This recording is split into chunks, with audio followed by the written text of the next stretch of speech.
Welcome back, everybody, to another episode of Indie Reads Aloud. Today, we're welcoming back a wonderful author. Jennifer Rains is coming all the way from Australia, which I'm always flabbergasted by. And then on top of that, she is reading a story today when she's actually in tomorrow. And I know I've talked about this on the program before, and I can't seem to figure out how you do that time travel thing, Jennifer, but welcome. I'm so Thank glad you're you. back. Yeah, I'm pleased to be here. It's so much fun to hear you read. You're such a great storyteller. So I'm so glad you're back. Thank you. For those of you who are listening with little-eared people, please be advised that there is a listener advisory for this program for some colorful language. So if you have little people listening in, you might want to preview this episode before you share it with the little ones in your life. Jennifer Rains is from Australia, and she writes contemporary romances set mainly, but not exclusively, in Australia. Think Malta, Finland, New Zealand, maybe some other fun places. She's a dreamer and an optimist. Her stories are a delicious cocktail of mutual respect, passion, and loyalty because she believes in happily ever afters. And you know what? We need more of those. I just can we just have happy for a while? So I'd like that. Yes. yeah, I'm really glad. Now this story you're going to read today is Planting Hope, and it's a romance. And how many books does this make for you now? This is my third. The first two were a pair, and this is a standalone. Awesome. Okay. Rather than me read the synopsis, which is always super boring, because why should I read it when you can just tell us about the story? Okay. The premise is whether or not digging and weeding, planting and pruning can equal love. And it's about a pilot project to see if creating a garden with young children, primary school age children who've witnessed or experienced domestic violence, if working on a garden can help them heal. What a cool concept. And we have two characters, our loner hero, who is a landscaper and gardener, but in fact, although very few people know it, his father murdered his mother when he was 8. So he understands what the children are going through. Our female lead is a nurse. Nursing was her passion. However, in emergency surgery, working in emergency surgery as a nurse, another nurse was killed by a patient, a relative patient high on drugs. And so she feels untethered, and she's been wandering up the eastern seaboard, and they get caught together because she comes in to help her grandmother, whose project it is, and her grandmother's ill. And so together, Kit and Holly have to sort this one out.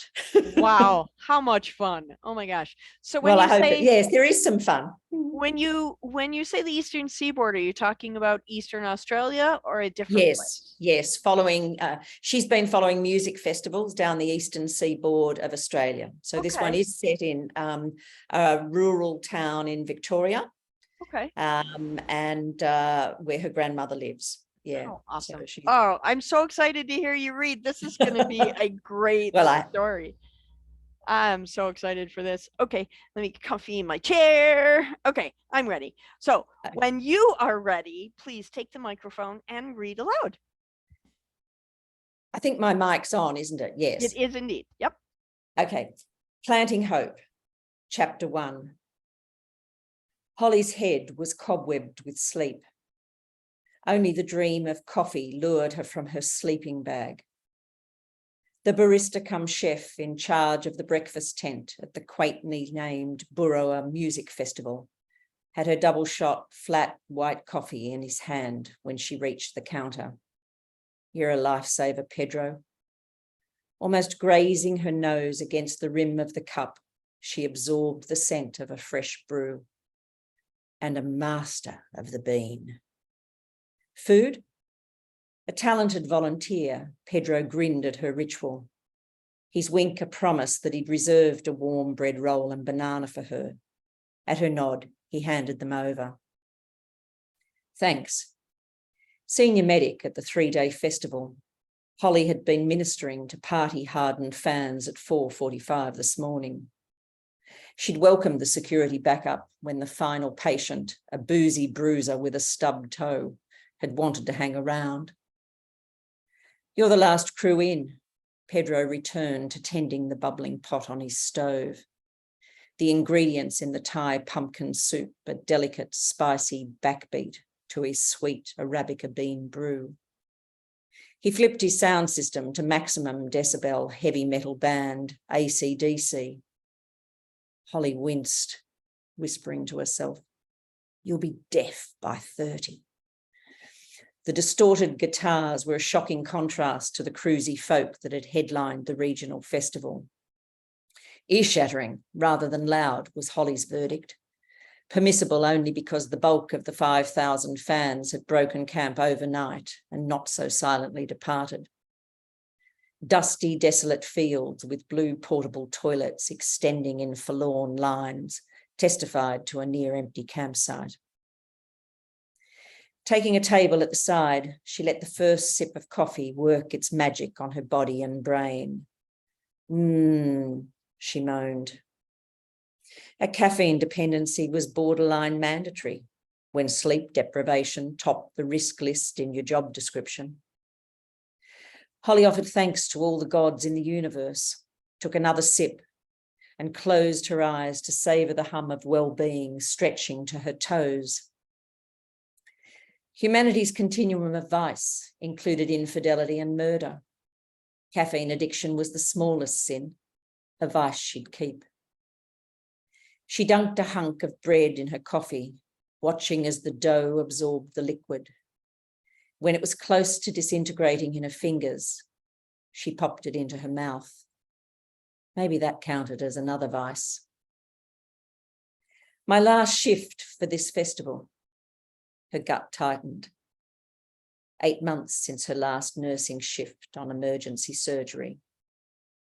10 years in nursing, the last 2 in emergency at Brisbane's Princess Alexandra Hospital.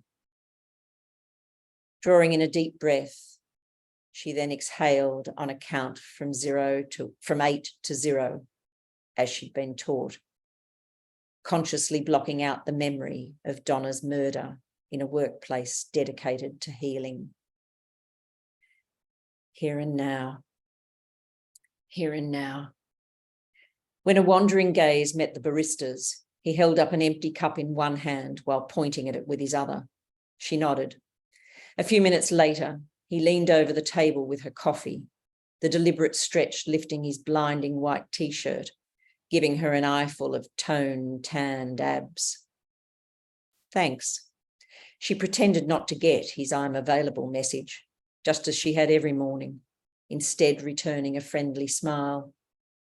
Pedro was tasty, all solid muscle and lean length, and her pulse remained a disappointing rock steady. Her nostrils quivered as she inhaled her second coffee. "Are you shutting up shop soon?" she asked as he lingered. "Some of the organisers and crew won't finish till late today. I'll go tomorrow." He shrugged, and she guessed more than heard his words. "What about you?" "A few hours stock taking medical supplies. Then I'll be on my way."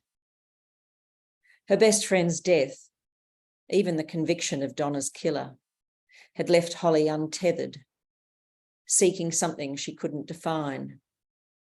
Closure? Peace? She was managing, if running on the spot could be called managing. She took enough paid nursing shifts at the music festivals she followed down the Australian eastern seaboard to keep her bank account positive, socialised with other crew members. But she no longer had a sense of who or what she'd be for the rest of her life. "It's been a pleasure, Holly." He blew her a kiss as he backed away. "Maybe next time." He waggled his eyebrows suggestively. She toasted him with her mug. a pathetic indictment of a state of mind when coffee held more appeal than sampling a warm, willing Pedro.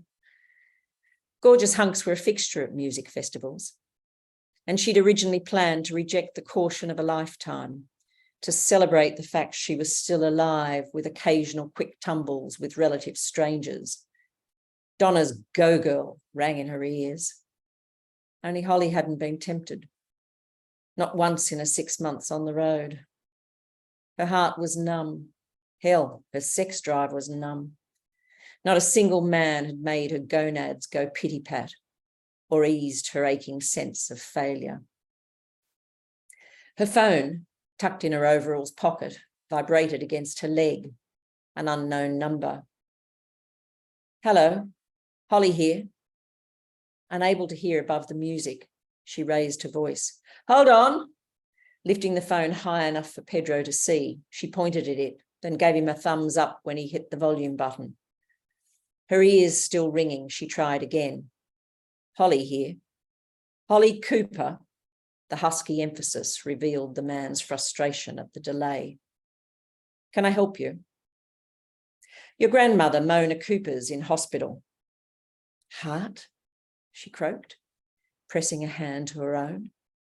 Had Mona lied about the seriousness of her heart condition? Holly blinked. The tent still held a scatter of people. She read normality, decency, cooperation, values her grandmother had taught her to appreciate. The independent old matriarch hated admitting to physical weakness, any weakness. Please tell me she's okay. Holly offered a silent prayer. Damage to soft tissue and exposure. Exposure? Holly fastened on the impossible word, her mind reeling. He wasn't making sense. They'd screen-timed last week. Mona had been buzzing with news about her gardening as healing project for 8 primary school kids. An earthquake wouldn't have budged Mona from a 5-acre property in temperate Malden, rural Victoria. How the heck? A fall in her garden. Spent the night there. The man cut short her mental speculation. Which hospital? I need to be there. Bendigo. You're a nurse. Damn it, Holly. Pull yourself together. But images of the Brisbane emergency ward, of a knife-wielding assailant, and of Donna dying at her feet, hit like a tsunami, tumbling her into a rolling swell. Fear for her grandmother paralysed her. Emergency admission about 9 this morning, the man added, as if she should have asked him for details. And she would have asked, but he was talking about Mona. Mona was supposed to live forever. Mona the Invincible, the name Holly had coined for her as a child. 75 wasn't old, but old enough with a heart condition to make being exposed to an early spring Victorian night potentially deadly. She swallowed, throat parched. Did she ask for me? Helplessness, a constant companion since Donna's death, shredded Holly's confidence her intervention could make a difference in an emergency. I haven't been able to speak to her since I found her. He wasn't a doctor then, a neighbour perhaps. Holly didn't know all the neighbours, but learning Mona wasn't completely alone settled her deepest fears. Why? She massaged her left temple, where a throbbing headache threatened. At first, she was drifting in and out of consciousness. Now she's sleeping. The image of an unconscious Mona stopped Holly's heart. I rang your father. He said you were closer. His growl was a grating mixture of impatience and disgust.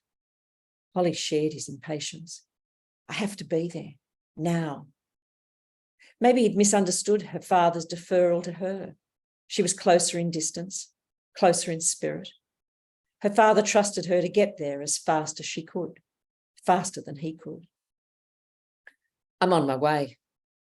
She started a mental list, apologised to the organisers, hand over the medical inventory to a colleague, pack her gear, then retrace the 20 kilometres of dirt road to the highway before tackling the 500-odd kilometre drive to Bendigo. I'll be there as soon as I can. I wouldn't want you to put yourself out. Flint hitting cold steel couldn't have been sharper. The man was seriously irked, and a failure to estimate an arrival time probably pissed him off further. She shuffled names in her head. She had a contact at the hospital, could get a professional update as soon as she got this grumpy Samaritan off the phone. What's your name? Christopher Silverton. Thanks for letting me know about Mona, Mr. Silverton. Holly approached the hospital entrance, her chokehold on her bag bringing an unwelcome insight. 6 months away, and the sense that she was no longer safe in a hospital lingered. She wasn't ready to return to emergency work. Still, she hadn't known her stomach would heave like the deck of the Titanic at the thought of entering any hospital.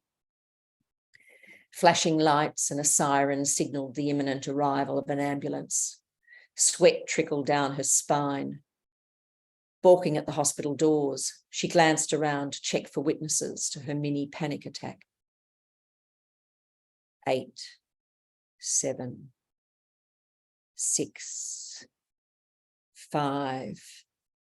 She counted backwards to 0, then did it again and again before she was steady enough to cross the threshold. She'd also thought she was prepared for how frail Mona would look, but her heart stumbled at the stillness of the tiny body tucked beneath the blindingly white hospital sheets in the private room. The corners of the bed were neatly tucked, a trivial detail for her to notice, but attention to detail showed someone cared. After brushing away her tears, she donned a hospital gown over her grubby clothes before approaching the bed. You're here, Mona whispered, her hand turning in Holly's. Mona, conscious and aware, banished some of the scariest scenarios her mind had conjured while counting down the kilometres on the endless punishing drive. For as long as you need me. I'm sorry I scared you. I don't scare that easily. Holly flashed her brightest smile. But fear of what she'd find had kept her mind sharp and her muscles tense. Lives could be changed forever in an instant. It can't stop now. What can't stop? The project. I was right. Mona's whisper was part plea. Creating a garden can help children heal. The project can't stop because I'm in hospital. It won't stop. Holly's promise was a solemn vow. Holly couldn't remember a time when Mona hadn't plotted for this project. From a distance, Holly had been party to every application, every knockback, every painstaking effort over years to get the education, health and juvenile justice authorities on side for her gardening as healing pilot project for children who'd witnessed or been victims of domestic violence. Mona's delight had reverberated down the phone line when she won the 6-month grant to fund it. Any threat to the project was a threat to Mona's recovery. Go home now, darling. I knew you'd come. Mona closed her eyes on a sigh. Holly's contact at the hospital had finished for the day, but the duty intern and her own check of the charts confirmed Mona was stable, medicated and under observation. She updated her father before leaving the hospital. Drawing to a halt in Mona's driveway, she rested her head on the steering wheel. She was beyond tired, and with the adrenaline draining from her body, every muscle and bone ached. She hauled her rucksack from the back of the van she'd named Norman. Expecting to detour to Mona's on her journey south, she'd packed her own keys, a mismatched set of 6. Her fingers moved over the metal surfaces in the half-dark of a star-filled night, finding the right one for the front door. The door gave as easily as ever, and the old-fashioned light shade bathed the hallway with a warm glow. She inhaled comfort and reassurance along with the heady scent of the yellow roses spilling over the sides of the crystal vase on the hall table, and breathed out some of her body's stiffness. The smell of beeswax sat behind the delicate perfume of the roses, Mona's preferred polish for the wide cypress pine boards. Roses, beeswax, and a hint of lavender. Holly's first lesson in natural remedies. A few drops of lavender oil in floor or furniture polish helped keep fleas under control. There was always the risk of fleas because there were always animals. Bella, Mona's golden Labrador, should have barreled down the hall to greet her, desperate for food as well as affection at this hour. Holly walked through rooms, flicking on lights. Finding them empty, she quickened her steps. Bella, she called again. Max, she pushed open the back door. The old cat had still been alive when she chatted to Mona, although the vet didn't give the ancient feline more than a few more weeks to live. Mona's voice had wobbled in the telling. Holly was a few steps into the garden, her gaze straining against new and unfamiliar shapes, when the doorbell rang. Small country town. A neighbour must have seen the lights. She laughed at her own jumpiness, but her steps slowed as she headed down the hall. The shadowy figure on the other side of the half-glass door filled the space. Over 6 feet and broad, didn't match any of the neighbours Holly remembered. A flicker of alarm blindsided her. Donna's killer had been big. The Westminster chimes rang through the house again, and Bella barked. Whoever was on the other side of the door had Mona's animals. Holly flung it open and was knocked off her feet by the enthusiastic dog. She sprawled on the floor, the dog straddling her, her long tongue lapping at Holly's chin. Down, Bella, darling, she crooned, her fingers finding the magic spot on Bella's stomach. The dog rolled over in delight. You know the dog. Holly recognised the voice of her caller from earlier in the day. Her gaze travelled up long legs and paused at the work-roughened hand holding the large cat basket where Max peered regally through the mesh. Continuing up, she found a broad chest covered in a navy sweater knitted in an intricate pattern Mona reserved for those she was fond of. Holly's stare landed on a craggy, square-jawed face scowling at him. His frosty grey gaze suggested his mood hadn't improved. How come Mona didn't mention her ripped mid-30s friend? Christopher Silverton. She scrambled to her feet and offered a hand. I'm guessing you looked after Bella and Max, as well as Mona. He refused her offer of a hand, instead doing his own slow survey. She failed whatever test he'd set her.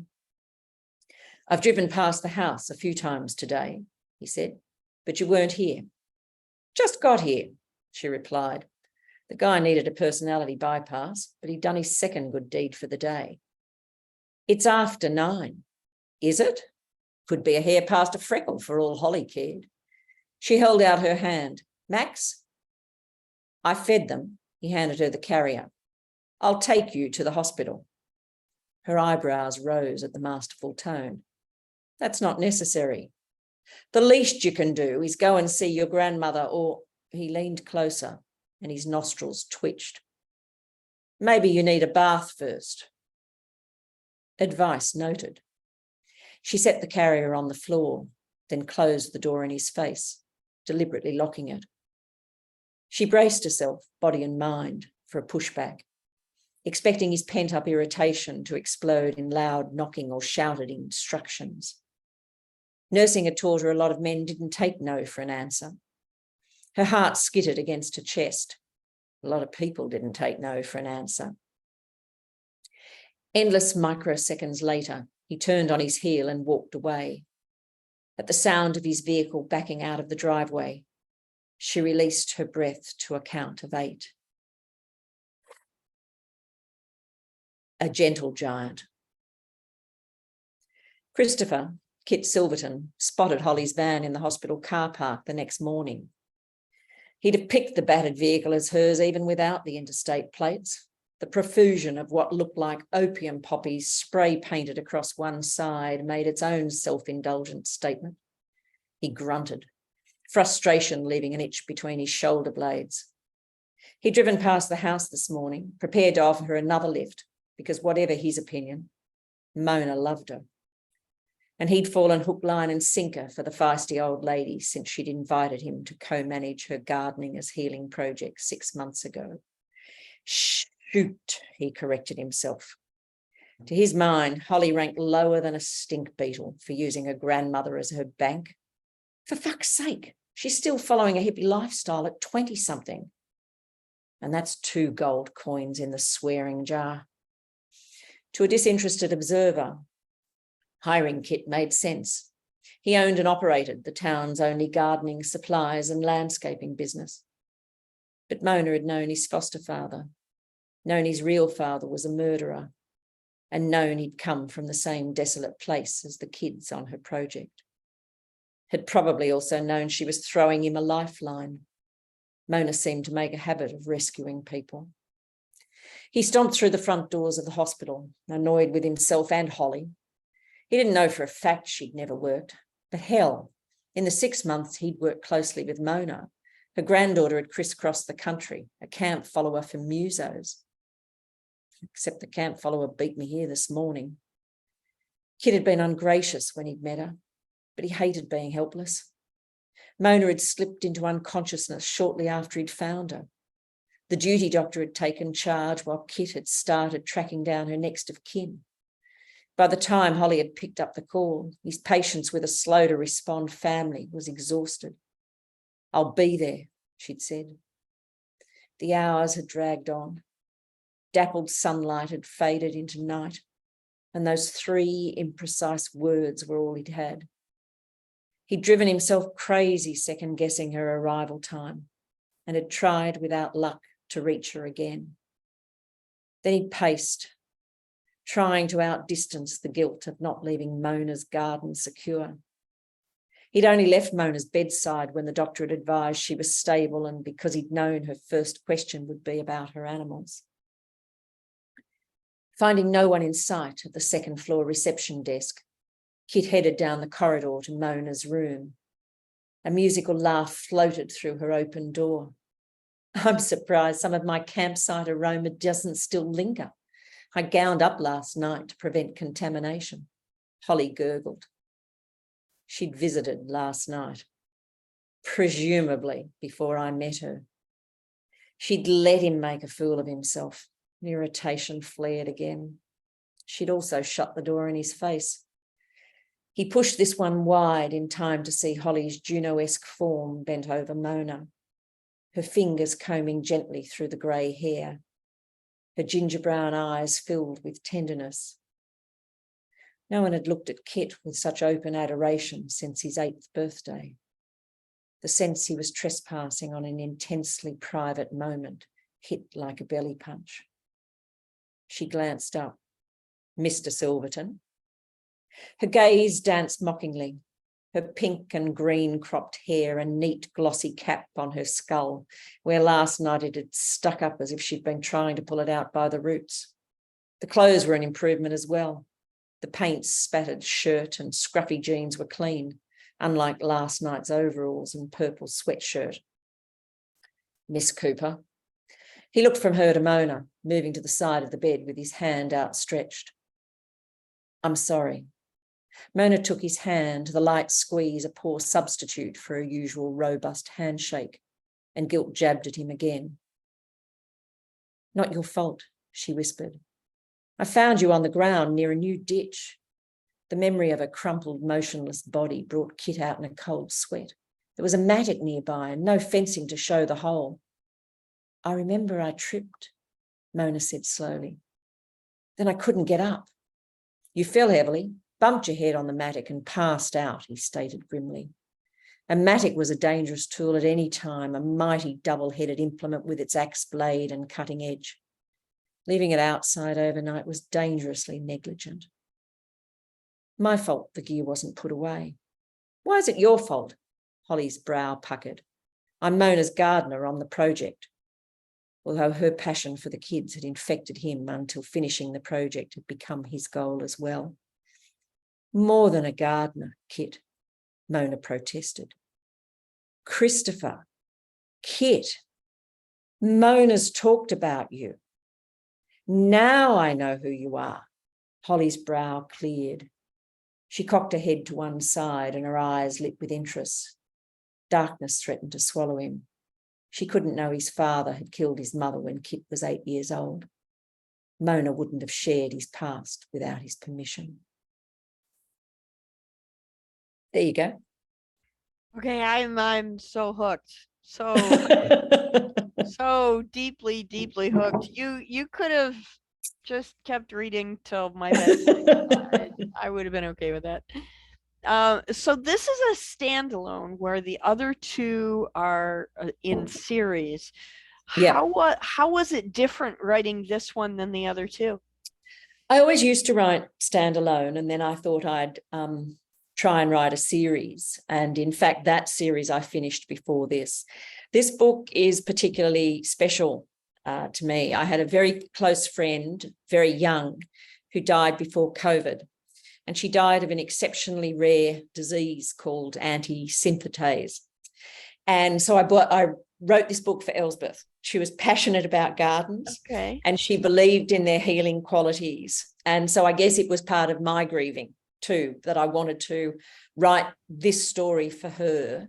What a really wonderful way to honor her memory. What a great idea.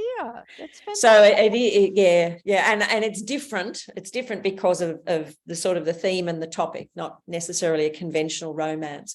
So I was thrilled when Inkspell Publishing wanted to take it, and I've had some good feedback from some of the art copies out there now. So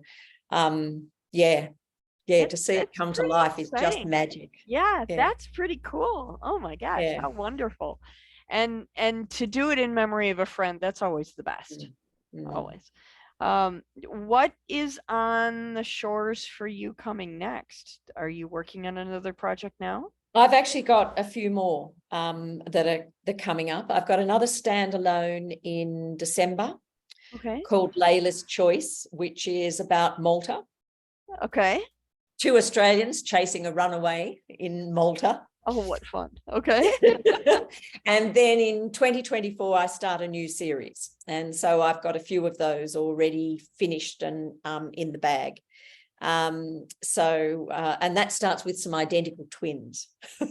What fun. Oh my gosh. Holy moly.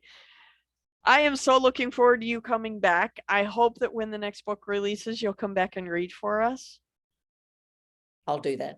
That would be spectacular. I'm so glad we've met. I'm so glad that we're able to bridge the wacky distance and time of the universe. And I'm really pleased. And it's lovely to get encouragement from the States. Your writing is really spectacular. Like I say, you're just such a wonderful storyteller. I can just dive into your work and escape, and it's a fabulous feeling to be able to do that. Thank you. I'm so glad you came. I hope you have a wonderful tomorrow. Yep. And I hope your winter is gentle there. Yes. Actually, I think we're heading into El Nina? Which one's the boy? The cold. I can never. The droughty one, where we're expecting exceptional dry hot weather again coming up this winter. Get enough of that? We've had enough of that, but it looks like it's coming back. Yeah. Well, okay. Well, I hope it is gentle for you where you are, and keep writing, keep coming back and feeding our imagination more. You do such a great job of it. Thank you. And enjoy spring. I can see you're in a much lighter shirt than me. I am so happy. It was 68 degrees today, and I'm a very happy person. Thank you so much. Have a lovely day. Thank you.